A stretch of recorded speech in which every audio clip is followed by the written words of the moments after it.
오늘 누가복음의 말씀을 같이 한번 만나 보는데요. 오늘 예수님께서 베푸신 한 비유가 또 중요한 비유가 나와 있습니다. 옛날에 우리 시골에서 서울 올라간다면 주의사항 줄 때 꼭 하는 말이 있습니다. 그 동네는 눈 감으면 코베가니까 조심해라, 그렇게 얘기를 들었어요. 근데 요즘은 단지 서울만 가는 것이 아니라 어디 있어도, 전국 어디 있어도 눈 감을 필요도 없습니다. 눈 떠도 코백하는 세상입니다. 교묘한 사기도 많고 어처구니 없는 일들을 늘 당하고, 그런 것이 뉴스로 나올 때 참 어떻게 이런 일이 있는가 싶은 일이 참 많지요. 전화를 이용한 사기인 보이스피싱만 해도 그렇습니다. 얼마나 교묘한 말로 사람을 속이고 위협하고 두려움을 주는지 모릅니다. 짜고 치는 판인데도 무지한 사람만 당할 뿐만 아니라 멀쩡한 사람, 학식 있는 사람도 속고서 백주대낮에 사기를 당합니다. 그걸 보고서 그 생각을 해봤어요. 이 시대는 곳곳마다 지역과 시간과 상관없이 백주대낮에 강도가 출몰하는 세상이다, 그런 생각을 해봤어요. 세상은 개화되었다고 하고 문명은 발달됐고 첨단으로 바뀐 세상이지만 아직도 현실은 예수님께서 활동하시던 20세기 전에 강도가 나타났던 시대와 별로 바뀐 게 없는 것 같습니다. 몇 해 전 멀리서 한국으로 향하던 우리나라 국적의 큰 선박이 아프리카 해역에서 해적에게 납포당한 일이 있었죠. 다행히 용기 있는 선장과 선원들, 잘 준비된 우리 군인이 출동해서 피납이 구출은 되었지만 그 와중에 생명의 위협을 당하고 어려움 당한 일이 있었습니다. 그 지역을 보면 우리나라만 아니라 전 세계의 상선들이 수시로 피납당해서 참 곤란을 당하는 그런 곳입니다. 아주 위험한 수역이죠. 근데 거기에 대해서 심층 탐사 보도를 보니까 깜짝 놀랄 일이 있었어요. 그건 뭐냐면 그 말라카 해협과 이 아덴만, 거기 가장 위험한 구역인데, 그 아덴만 일대를 보면 그 아덴만 가까운 소말리아 사람들이 주로 해적들을 많이 하는데, 그 해적 일의 배경을 보면 그 배경 가운데 서구 여러 나라들이 했던 강도질과 같은 일이 원인이 되었습니다. 소말리아 인근에 아덴만이 있는데 이 나라가 경제적으로 취약합니다. 그러다 보니까 서구권의 여러 어선들이 와서 그쪽에 있는 배에 그 해역에 있는 고기들을 싹쓸이 간 적이 참 많다는 거예요. 그 해역에 침입해서 많은 고기를 잡아갔습니다. 그래도 나라의 힘이 약하다 보니까 해군력, 경찰력이 약해서 그걸 제대로 단속하지 못합니다. 그렇게 어죽자원을 싹쓸이 하다 보니까 참 보니까 그곳에 이제 물고기가 별로 잡히지가 않아요. 그런 와중에 이제 서구권 나라들이 그쪽 해양에 와서 쓰레기와 유해물질을 불법 투기하고도 갔답니다. 그러니까 가뜩이나 좋지 않은데 죽음의 배다 가까이가 되어가는 거예요. 죽어가는 바다, 해양자원 감소, 소말리아 어민들이 살 길이 없었답니다. 그래서 그런 일을 항의하고 경고하다가 방해하다가 아예 그런 배를 납치를 해봤는데 장사가 쏠쏠한 거예요. 물고기 잡는 것보다 배를 납치해서 보상금 받는 것이 훨씬 이득이 된다는 걸 깨달았어요. 그래서 해적산업이 번창했다는 겁니다. 그거 보니까 도대체 누가 강도인가 싶은 거예요. 누가 강도인가. 물론 종로에서 뺨 맞고 을지에서 화풀이 하듯이 엉뚱한 나라의 배를 괴롭히는 거, 이거 참 문제지만 이 해상 강도질 이전에 그들도 강도 피해자였다는 인식을 하고 나니까 불쌍해 보이는 거예요. 우리 주변에 어떤 사람을 탓하고 욕할 경우가 있지만 잘 살펴보면요, 피해자가 가해자가 되고 가해자가 피해자가 되는 이런 악순환의 현실이 굉장히 많습니다. 학교에서 따돌림과 그에 따른 사고들을 이야기하는데, 따돌림 당했던 애가 위치가 바뀌고 나면 자기가 또 따돌린대요. 이것도 악순환이죠. 이런 세상에 만연한 악순환의 고리, 서로 뺏고 빼앗기고 강도질 당하고 강도에 피해 입는 이 악순환의 고리를 어떻게 끊을 수는 없을까요? 그러면서 예수님의 이 비유를 한번 자세히 한번 살펴보면 좋겠습니다. 오늘 본문에서 중요한 질문 하나가 나오죠. 내 이웃은 누구인가? 라는 질문이 나옵니다. 본문에서 예수님께 이 질문을 던지는 사람이 있어요. 그 누굽니까? 본문 이전에 보면은요, 그 사람에 대해서 어떤 율법 교사가 일어나 예수를 시험하여 이렇게 나옵니다. 그의 시험의 질문은 무엇입니까? 내가 무엇을 하여야 영생을 얻으리까? 굉장히 고상한 질문을 던집니다.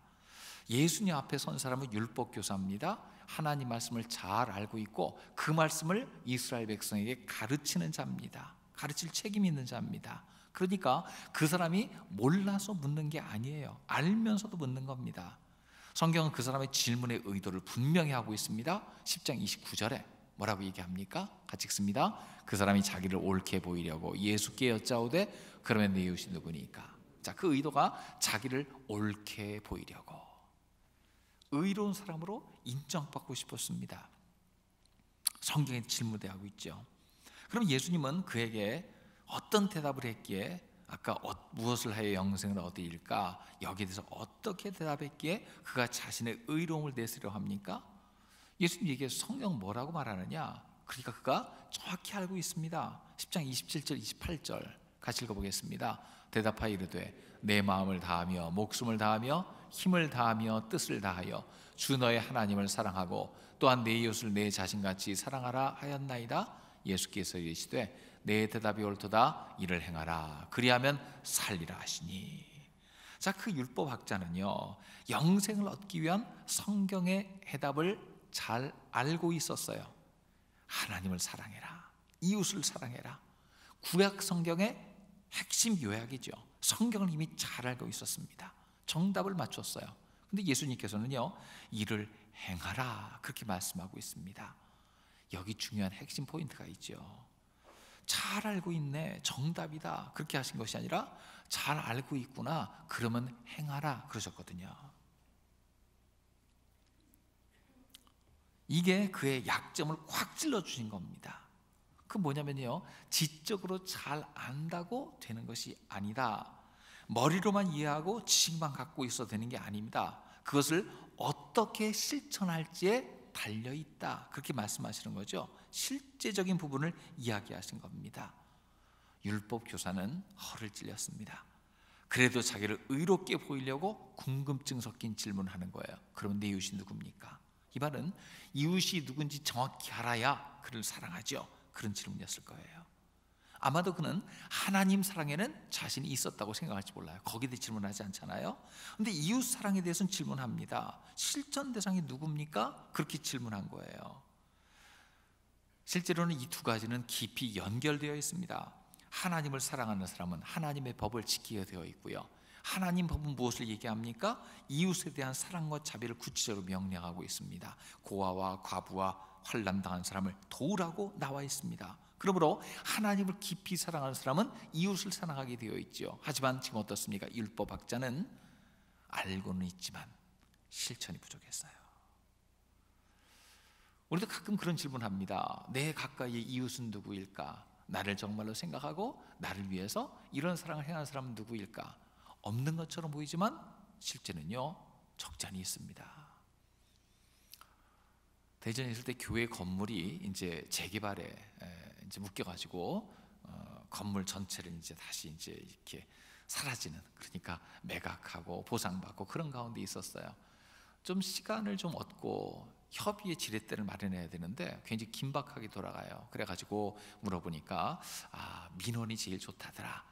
성도들한테 이거를 재고해서 정확히 해달라고 민원을 만드는데 사람 수가 좀 부족해요, 우리 성도들로는. 그래서 우리 목사님들에게 갔습니다. 목사님 모임에서 민원을 해야 되는데 서명을 좀 해주십시오 얘기를 했어요. 그래서 좀 도와줄 거를 기대했는데 어제 깜짝 놀란 게 목사님들이 자기 일처럼 도와주는 거예요. 자기 일처럼 도와주면서 거기 온 모든 목사님들한테 종이를 갖고 다니면 쿡쿡 찔러서 전부 서명을 받아주고 교회에서 서명 받아서 보내주겠다고 하시고 너무 기쁨으로 도와주시는 거예요. 자기만 겨우 하는 것이 아니라 애를 써서 도와주는 거예요. 우리 목사님들이 내 이웃이었구나. 참 구체적으로 도와줍니다. 새벽에 기도하는데 하나님 이런 마음을 주시다 그러면서 그 사모님들이 우리 사모한테 전화를 합니다. 직접 전화해서 내가 어떤 구현을 잘하는데 그 사람한테 이렇게 하면 도움을 줄 거야 라고 얘기를 해줍니다. 내 아는 동생이 있는데 그런 경험이 있는데 한번 물어보면 그 사람이 조언을 해줄 거야 라면서 사람을 소개시켜 줍니다. 그래서 한 주간 동안 제 이웃이 굉장히 많은 걸 알게 됐어요. 아유 하고 그냥 두드려주고 고생하네 정도가 아니라 구체적으로 행동하며 연결시키며 알려주며 귀찮지만 서명을 받아서 보내주며 그분들이 있는 걸 보고서 내 주변에 이웃이 있었구나. 우리는 어떻습니까? 어려움 당할 때 구체적으로 도와주는 그런 분이 있습니까? 공감과 기도만으로도 감사한데 구체적으로 행동해주며 도와주는 그런 분들이 있습니까? 아니, 달리 질문해 보면요, 나는 누군가에게 그런 이웃이 되어지고 있습니까? 어려운 일을 당할 때 진짜 이웃을 발견하고요, 고난의 시기에 이웃의 정의를 다시 한번 하게 됩니다. 그를 통해서 하나님의 도우심을 경험하게 되죠.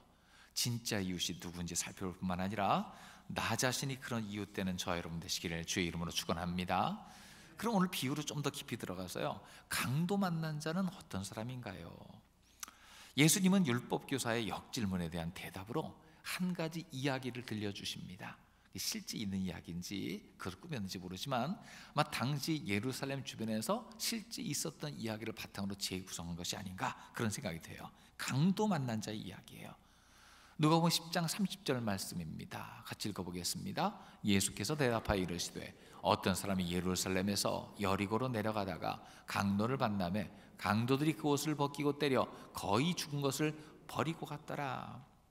강도 만나서 가진 것을 전부 강탈당한 것도 억울한데 벗기고 때려 거의 죽기까지 해놓고 도망갔습니다.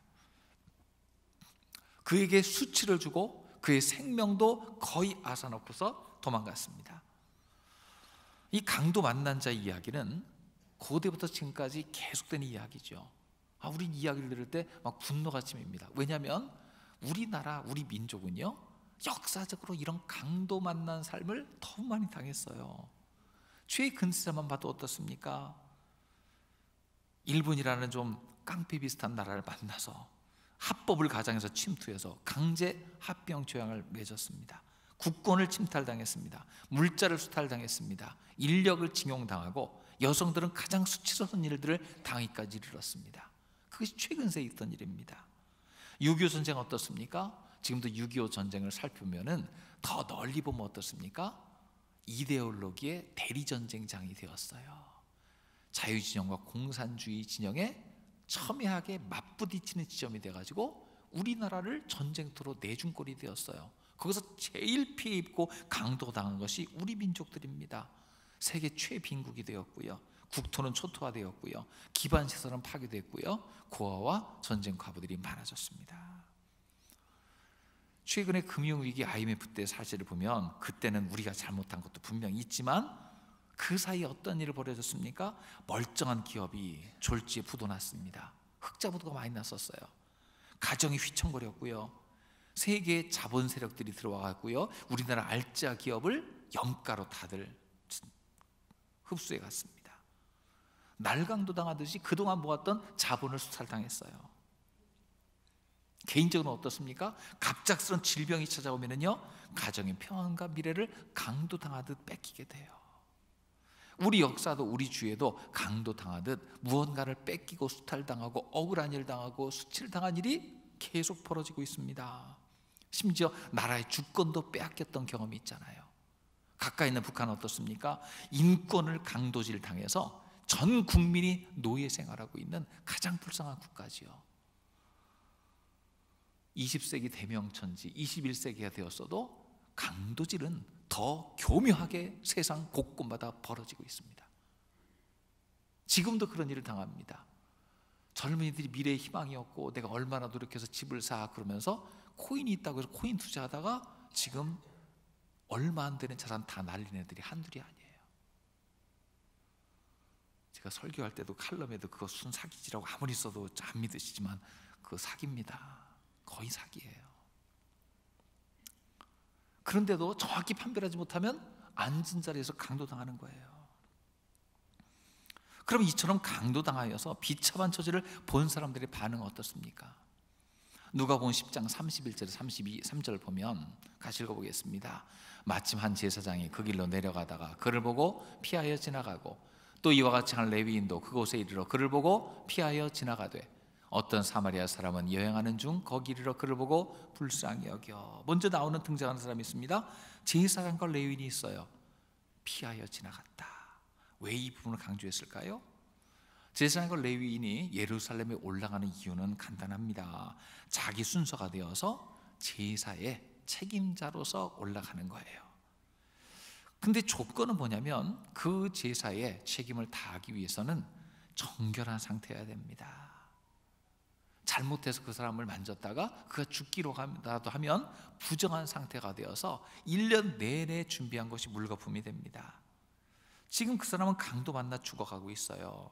괜히 도와준다고 나섰다가 1년에 한 번 하는 그 중요한 일을 망가뜨릴 수 있어요. 피해간 거예요. 어느 정도 이해가 돼요.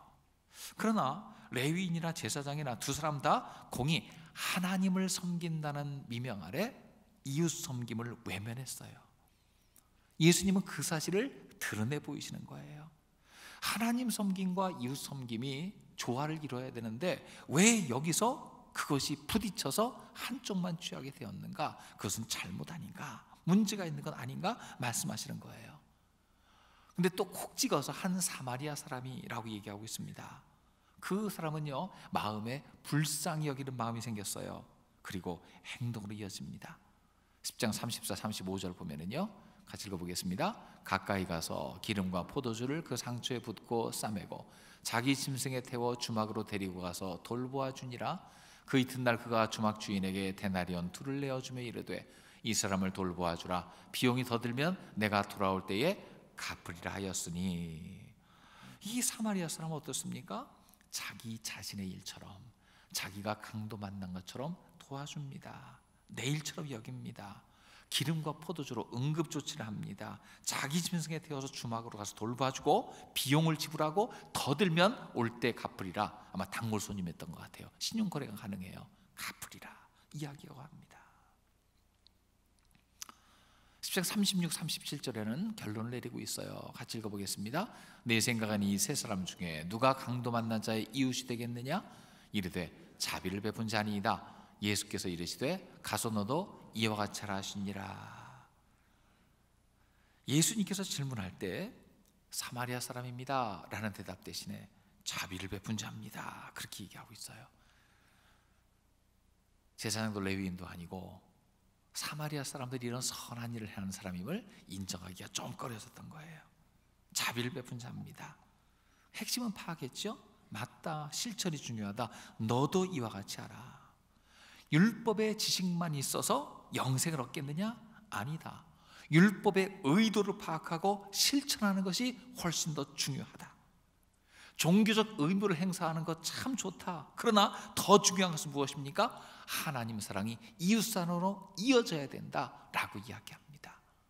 참 중요한 핵심이지요. 요즘 전 세계가 코로나라는 강도를 만나서 어려움 당하고 한국 사회도 큰 고난을 당하고 있어요. 우리 현실도 그렇죠?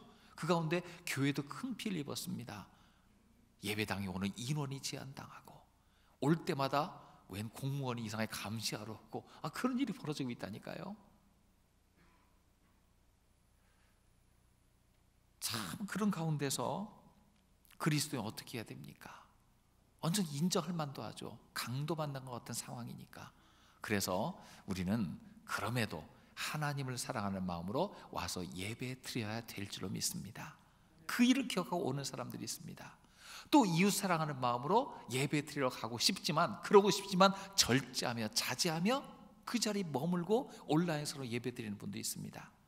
그것도 맞습니다. 의도가 어떠하냐? 하나님을 사랑하기 때문에 예배하러 나오겠습니다. 하나님께서 받으십니다. 이웃을 사랑하는 마음으로 다른 분이 예배 드리도록 그 제한된 자를 양보하겠습니다. 맞습니다. 하나님이 다 받으실 줄로 믿습니다. 하지만 의도가 잘못됐다면, 그래도 벌 안 받으려면 예배 드리러 가야지 그랬다면 그 마음이 조금 문제가 되고요. 귀찮은데 방송이나 틀고 누워있지 뭐 그랬다면 그것도 문제가 됩니다. 겉으로 보이는 게 중요한 것이 아니라 그 마음의 의도가 하나님을 사랑하고 이웃을 사랑하는 그 마음으로 행했느냐, 이게 정말 중요한 거예요. 그 와중에 한국교회 미숙한 모습들이 많이 보였어요. 이웃을 배려하는 마음보다는 그냥 고집만 부리는 모습 보였을 때에 사람들은 피하여 간 제사장이라 레위 사람처럼 보였을 겁니다. 참 아쉬운 게 그런 부분이죠. 성경 이야기합니다. 하나님을 사랑하라, 그리고 이웃을 내 몸과 같이 사랑해라. 이 두 가지가 조화를 이뤄야 돼요. 신앙에는 무엇으로 증명됩니까? 교회에 나오는 것으로만 증명되는 것이 아니라 그 하나님의 사랑이 이웃 사랑으로 실천되는 모습을 보고 싶어 합니다. 이와 같은 시대에 우리가 깨달았습니다. 한국 사회가 교회 안에서는 서로 사랑하고 하나님의 사랑을 이야기했지만 교회 바깥으로 그 사랑이 흘러가는 모습을 많이 보여주지 못했구나. 그 사랑을 깨닫게끔 해주지 못했구나. 여러분, 이 코로나 이후 시대는 우리의 사랑이 바깥으로 더 흘러나가도록 더 힘써야 될 줄로 믿습니다. 마음만 있는 것이 아니라 이 사랑이 더 넘치도록 흘러가야 될 줄로 믿습니다. 중요한 과제를 우리가 떠안고 있는 거예요. 그래서 우리가 가져야 될 것은 무엇입니까? 바로 이웃됨의 사명에 대해서 자각을 하고 살아야 됩니다. 오늘 본문이 이야기해 주는 것은 가서 너도 이같이 하라, 이웃됨의 사명을 다하라는 거예요. 강도 만난 것 같은 세상에서 우리는 어떤 이웃이 되어야 됩니까? 당장의 어려움과 힘든 일이 있는 사람을 찾아가서 도와주고 마음을 같이 하는 이웃이 되어야 됩니다. 예수 믿는 성도들은 세상에서 강도 만난 자들에게 이와 같은 삶을 살아야 됩니다. 예전에 보스턴에서 테러 사건이 있었어요. 마라톤을 지켜보고 있었는데 테러가 벌어져 갔고요, 몇 사람이 죽고 수많은 사람이 다쳤어요. 근데 그때 그 장소를 리포한 기사에서 어떤 얘기가 나왔냐면, 죽기도 하고 중상자도 있는데 자기도 다쳐서 피를 흘리면서 더 심하게 다친 사람을 돌봐주는 사람의 이야기를 썼어요. 그거 보면서 그 생각했습니다. 우리가 이와 같이 살아야 되는 거 아닌가. 나도 피해 입었고 상처 입었지만 더 피해 입고 어려운 사람, 움직이지 못하는 사람을 내가 움직일 힘이 있다면 도와주는 것, 이것이 이웃됨의 사명인 줄로 믿습니다. 우리도 살아가면서 나의 삶의 현장 주변에서 어려움 당한 사람들이 있다면, 특히 성도들이 그런 처지에 있다면, 여러분, 내가 할 수 있는 도움과 함께 교회에 어떻게 도와줘야 될까요? 함께 상의를 했으면 좋겠어요. 그 사람이 예수를 믿는 사람이건 안 믿는 사람이건, 우리 교인이건 아니건, 그런 긴급한 일이 있으면 교회로 좀 알려주고 함께 상의해서 긴급 구호와 구제가 일어나야 됩니다. 그럴 때에 하나님께서는 너는 좋은 이웃이 되었다 이야기할 거예요. 그래서 그런 거에 대한 사명을 가지고 이미 미리 씨를 심는 심정으로 구제연금을 드리는 분이 몇 분 계셔요. 그래서 우리 재정에도 구제에 관한 구체적인 단을 신설해서 그 사람이 믿건 믿지 않건 우리 이웃 중에서 꼭 도움이 필요한 사람을 섬기고 돕는데 우리가 한 몫을 좀 감당하려고 합니다. 우리도 내가 있는 자리에서 선한 이웃 되는 그런 성도들, 그런 교회 되시길 주의 이름으로 축원합니다. 자, 그러면 여기 나오는 제사장과 레위 사람을 보면은요, 좀 얄미워 보이죠. 이웃이 아닌 것 같아요. 그러나 그들도 보면 상처 입고 피해 입은 사람이라는 생각이 들어요. 그들은 율법의 문자적 준수에 굉장히 힘을 쓰고 있거든요. 왜 이 사람들이 그렇게 율법 지키기에 힘썼을까? 이유가 있습니다. 먼저 성경이 이야기하고 있어요. 레위기 22장 3절에 보면 같이 읽어봅니다. 그들에게 이르라, 누구든지 내 자손 중에 대대로 그의 몸이 부정하면서도 이스라엘 자손이 구별하여 여호와께 드리는 성물에 가까이 하는 자는 내 앞에서 끊어지리라. 나는 여호와니라. 제사장 레위 사람들은 정결해야 돼요. 그래야 성물에 가까이 할 수 있고 제사를 모실 수 있고 하나님 앞에 마음껏 헌신할 수 있어요. 정결한 몸이어야 돼요. 이스라엘 백성에게 집단적인 트라우마가 하나 있었어요. 그건 뭡니까? 과거 그 나라가 망한 적이 있거든요. 이 본문 배경 가운데 아수르와 바벨론이 망했습니다. 망할 때 어떤 일이 있었냐면 하나님 대신에 온갖 우상을 섬기고 하나님의 제단을 소홀히 했어요. 쫄딱 망했어요. 포로로 다 잡혀갔어요. 포로로 잡혀서 깨달은 게 뭡니까? 우리가 절대 우상을 섬기지 않으리라. 그리고 하나님만 섬기리라. 율법대로 살리라. 그 이후에 그들이 우상 섬겼다는 기록은 없어요. 하나님 말씀대로 살려고 힘썼어요. 그러나 하나님 말씀대로 살려는 것이 지나쳐져서 문자적으로 율법적으로 살아가는 일들이 많이 벌어졌다는 거예요. 그래서 제사장은 이 일을 해야 되는데 하나님 사랑에 지나친 나머지 이웃 사랑을 간과했습니다. 하나님의 본 의미는 무엇입니까? 이 말씀의 본 의미는 사람을 유익하게 하기 위한 거예요. 하나님 잘 섬김으로 사람을 유익하게 하기 위한 것. 그런데 문자적으로 이걸 지키다가 사람의 유익을 저버린 일이 벌어졌다는 거예요. 이 제사장과 레위 사람들에게 꼭 필요한 것은 무엇입니까?